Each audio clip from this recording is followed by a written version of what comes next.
दोस्तों, इन साइड पे मौजूद फकर में खुशामदीद। जनाब हैकर साहब, आपने तो बिल्कुल ही मायूस कर दिया। कल आपकी तरफ से दावे आए थे बड़े बड़े वाले, जनाब मुनसफ, जनाब चीफ मुनसफ, जनाब पर्वर्ट है, जनाब वो बहुत सारे लोगों को ऐसे वैसे कर रहा है, पॉपकॉर्न्स तैयार रखें, एक वीडियो आने वाली है। बड़ा माहौल बनाया और किया क्या, वीडियो का दावा किया था किसी और का और वीडियो जारी कर दी जनाब इफ्तिखार दुरानी। अगरचे इफ्तिखार दुरानी भी कम इम्पॉर्टेंट नहीं है, लेकिन मिस मैच है टोटली। लोगों की तवक्कुआत और उम्मीदें जो हैं वो आपने एक आला तरीन अदालती शख्सियत के साथ मुंसलिक कर दी, और उसके बाद आप जो तोता निकाल के लेके आए हैं वो जनाब इमरान खान साहब का एक करीबी साथी, एक बड़ा ज़बरदस्त दोस्त और इमरान खान की जो मीडिया स्ट्रेटेजी टीम है उसका हेड, और इमरान खान के लिए जो मीडिया स्ट्रेटेजी बनाने के अंदर सबसे ज़्यादा रोल प्ले करते हैं वो जनाब इफ्तिखार दुरानी साहब करते हैं। इमरान खान के दौर के अंदर ये जो चैनल्स के ऊपर, जो अखबारात के ऊपर क्रैकडाउन किया गया था, उनके इश्तिहारात को बंद करके, उनको पैसों को रोक के,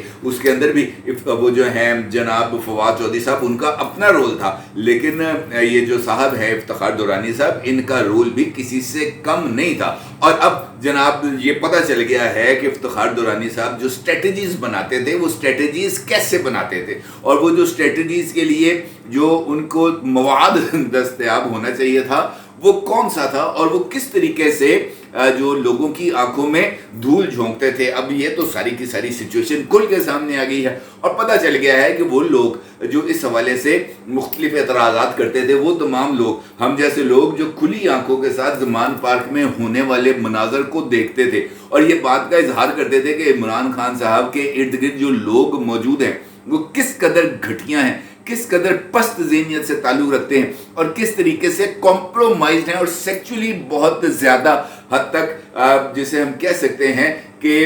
उनका कोई पैमाना नहीं रखा जा सकता, वो उस लेवल के घटिया हैं। तो ये कहना किसी हद तक गलत नहीं था, और हर गुजरता दिन इस सारी सूरत हाल पर जो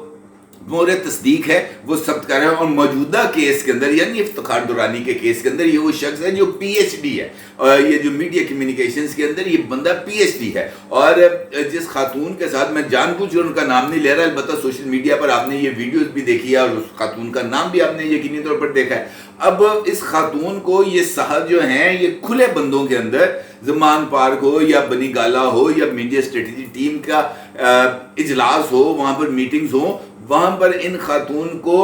जो है ना वो रिश्ते में बहन के तौर पर ये शख्स, घटिया शख्स, इसको प्रेजेंट करता था। लेकिन हकीकत के अंदर ये सारी की सारी सिचुएशन आपके सामने, और जैसे ही ये वीडियो सामने आई, सोशल मीडिया पर वायरल हुई, और इसके वायरल होने के बाद इमरान खान साहब की मीडिया टीम से ताल्लुक़ रखने वाले एक और शख्स का नाम मुबैना तौर पर इस वीडियो के साथ लिंक किया जा रहा है, और ये बताया जा रहा है कि जनाब ये वीडियो एवं नहीं आई, ये वीडियो के मंजरे आम पर आने में इमरान खान की मीडिया टीम के इस अहम तरीन बंदे का भी हाथ है, जिसने इमरान खान के ज़मान पर की रिहाइश गाह में जिस वक़्त वो PTI के उम्मीदवारों का इंटरव्यू कर रहे थे और वहाँ से तमंटूज इकट्ठे कर रहे थे, और जो बेसमेंट थी इमरान खान साहब के ज़मान पार्क के घर की वो भर गई थी, और बताया ही जा रहा है कि वहाँ पर अच्छे खासे पैसे जमा हो गए थे जो तकरीबन 12 बिलियन रुपीस के लगभग थे। और इसी दौरान तकरीबन 50 करोड़ रुपए इमरान खान की बेसमेंट से लापता हो गए थे, गुम हो गए थे, और वो जो गुम होने का इल्ज़ाम भी इसी शख्सियत के ऊपर आयद किया था, और फिर ये बंदा लापता हो गया था, और लापता होने के बाद इसने इस बात का जो है वो इजहार किया कि उनको नामालूम लोग उठा कर ले गए थे। लेकिन फिर पता चला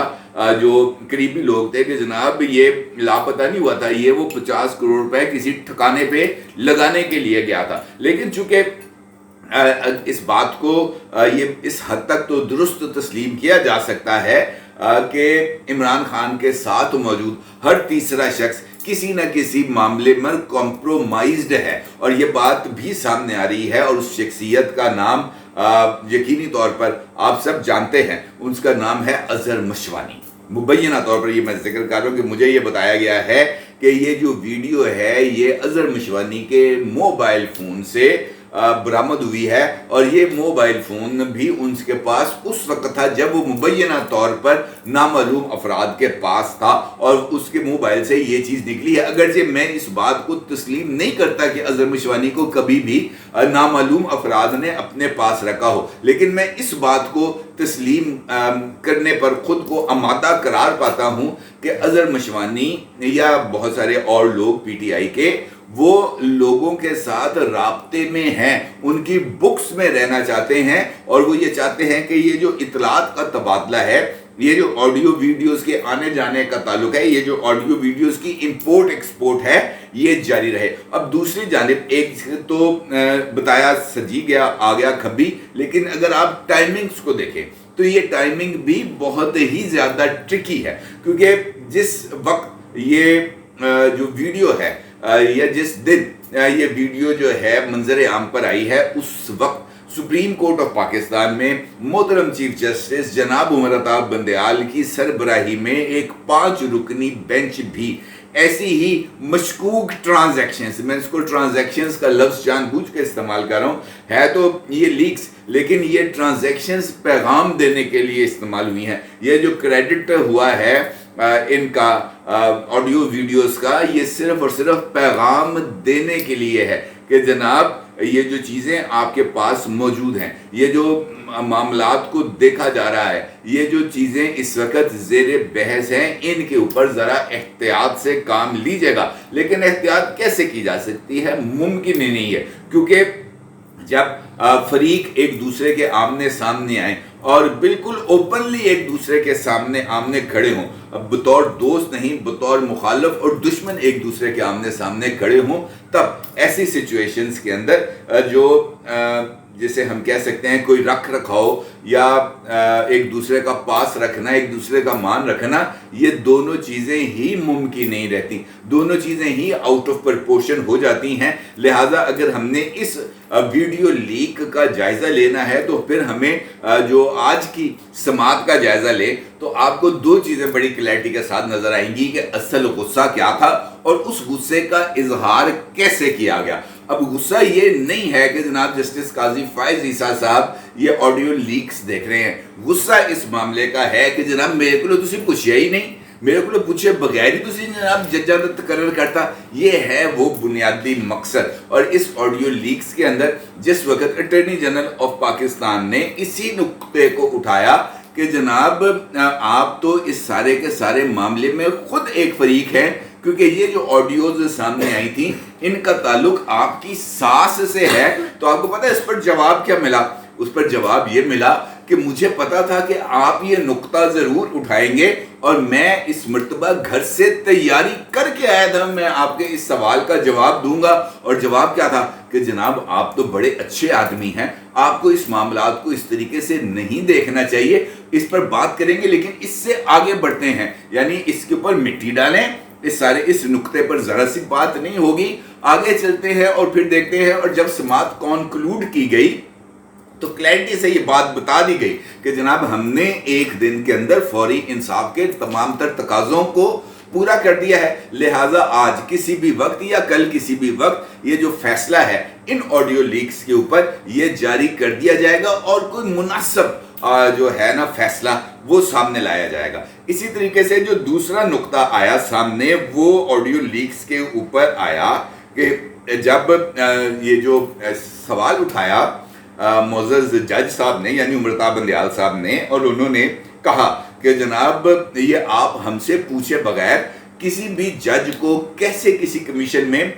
शामिल कर सकते हैं। तो उस पर एक नुक्ते पर तो अटॉर्नी जनरल ने कहा कि जनाब चूंकि आपका खुद इस मामले के अंदर मफाद जुड़ा है, आपकी सास से मुतल्लिका एक ऑडियो भी यहाँ पर मौजूद है, दूसरा इसके साथ साथ ये नुक्ता भी मौजूद है कि जिस कानून के तहत ये कमीशन बनाया गया है वो कमीशन में ये बात कहीं नहीं लिखी, उस कानून के अंदर ये बात कहीं नहीं लिखी कि हुकूमत कोई भी कमीशन बनाने से पहले चीफ जस्टिस से जो है वो राय तलब करेगी। तो चीफ जस्टिस ने पता है इस पर आपको क्या गया, इस मर्तबा इस बात का किसी तरीके से हवाला नहीं दिया गया कि जनाब कानून के अंदर बात ये है। अब आ गई बात रवायत की, क्योंकि अपनी बात थी तो ये कहा गया कि अब से पहले तो ये रवायत मौजूद थी, قانون میں والی بات آپ کی ٹھیک ہے، لیکن روایت تو موجود تھی کہ جناب چیف جسٹس سے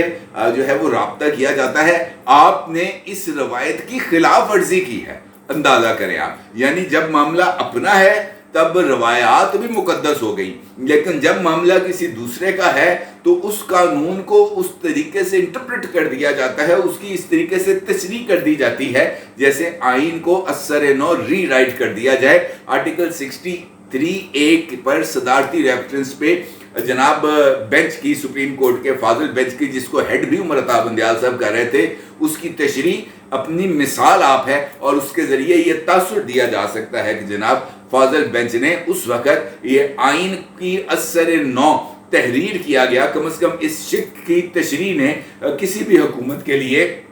جو تحریک عدم اعتماد ہے اس کے دروازے کو ہمیشہ کے لیے بند کر دیا۔ اب اس سچویشن کے اندر دلچسپ بات یہ ہے کہ اسی بینچ کے کچھ اور اراکین آج اس کیس میں جو ریفرنس دے رہے تھے وہ جسٹس قاضی فائز عیسیٰ صاحب کے خلاف دائر کیے جانے والا وہ ریفرنس تھا جس کو سپریم کورٹ آف پاکستان نے رد کر دیا۔ اور آپ اس بات سے بھی حیران ہوں گے کہ کم از کم 6 مرتبہ جسٹس منیب اختر نے جو قاضی فائز عیسیٰ صاحب کا کیس تھا اس میں جسٹس منصور علی شاہ صاحب کے جو نوٹ ہے اس کا حوالہ دیا، کم از کم 6 مرتبہ۔ ان کے پاس اپنا جو فیصلہ تھا، یہ جو اپنی رائے تھی وہ بتانے کے انہوں نے خود بھی اس لائق نہیں سمجھا کہ وہ اپنی رائے کا اظہار کریں، عمر عطا بندیال صاحب کے فیصلے کو کوٹ کریں، اعجاز الاحسن صاحب کے فیصلے کو کوٹ کریں۔ کوٹ کرنے کے لیے ان کو کیا ملا؟ جناب منصور علی شاہ صاحب کا فیصلہ۔ اب یہ جو ٹائمنگ ہے، جس کے طرح میں نے آپ سے عرض کیا کہ یہ جو ٹائمنگ ہے اور یہ جو کیس، یہ دونوں چیزیں آئی ہیں ہمارے سامنے، ایک ویڈیو لیک اور سپریم کورٹ آف پاکستان میں چلنے والی پروسیڈنگز۔ ہم ان دونوں کو اگر ایک ترازو میں تول نہیں سکتے تو کم از کم اس بات کے اوپر رائے ضرور دے سکتے ہیں کہ یہ جو پروسیڈنگز ہیں اور یہ جو ریکارڈنگز ہیں، یہ دونوں کا کسی نہ کسی جگہ پر جا کر تانا ملتا ہے، اس کی کسی نہ کسی جگہ پر جا کر یہ ڈاٹس کو کنیکٹ کرتا ہے، لیکن ان ڈاٹس کو کنیکٹ کرانے کے لیے فاضل عدالت بھی تیار نہیں ہے، اور مجھے لگتا ہے کہ شاید موجودہ حکومت بھی تیار نہیں ہوگی۔ البتہ اس معاملے کے اندر حکومت نے ایک مرتبہ پھر اپنے اس نقطے کو اسٹیبلش کر دیا ہے کہ یہ موجودہ جو ہم خیال لوگ بیٹھے ہوئے ہیں سپریم کورٹ میں، یہ جسٹس قاضی فائز عیسیٰ کو کسی بھی طرح کی ذمہ داری دینا یا ان کو کسی بھی ذمہ داری پر دیکھنا، دونوں معاملات میں پسند نہیں کرتے۔ اور یہ جو نقطہ آج اسٹیبلش ہو گیا ہے،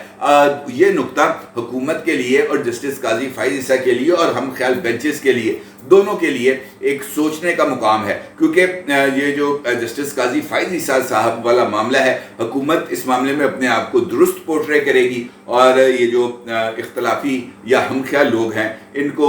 جو ہے وہ مخالف کنسیڈر کرے گی، اور اس بات کو اسٹیبلش کرے گی کہ جناب یہ جو چیزیں آ رہی تھیں، یہ اگر پروسیڈنگز چلتی رہتی تو یہ تمام مواد بھی اسی کے اندر آ جاتا، تو یہ سوال نے لا محالہ اٹھنا تھا کہ جناب یہ جو ریکارڈنگز آ رہی ہیں ان کے ساتھ ساتھ اس نقطے پر بھی بات کی جائے کہ آخر یہ چیزوں کو ریکارڈ کون کر رہا ہے، کیونکہ کوئی نہ کوئی تو ہے، یہ ہوا میں تو ریکارڈ نہیں ہو رہی۔ اظہر مشوانی تو ہر ایک چیز کو ریکارڈ نہیں کرا رہا، کچھ اور لوگ بھی ہوں گے جو اس کو ریکارڈ کر رہے ہوں گے، لیکن اس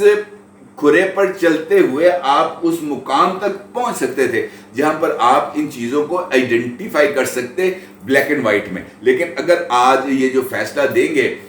یہ جو 5 رکنی بینچ ہے، اگر اس نے اس پروسیڈنگز کو سٹے کر دیا، اس کو روک دیا، تو پھر یقینی طور پر یہ بات کہی جا سکتی ہے کہ جناب یہ کھرا جو ہے، یہ جس جگہ پر جا رہا تھا اس کو روکنے کی جو کوشش ہے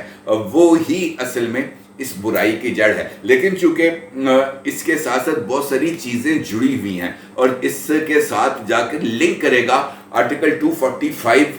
کو چیلنج کرنے کے حوالے سے عمران خان کا فیصلہ، لہٰذا ان تمام چیزوں کو آپ ایک دوسرے سے الگ کر کے نہیں دے سکتے۔ البتہ یہ بات طے ہے کہ عمران خان صاحب اور ان کی جماعت کے اندر جو چہرے ہمیں نظر آ رہے ہیں وہ کچھ اتنے زیادہ معتبر نہیں ہیں. ہر ایک چہرے کے پیچھے ایک کہانی ہے، اور وہ کہانی ہی وہ کمپرومائزڈ سچویشنز ہی دکھا کر شاید لوگوں کو گھر کا راستہ دکھایا جا رہا ہے. اپنی رائے کو ضرور اظہار کیجیے گا. آپ کا بہت شکریہ. اللہ حافظ.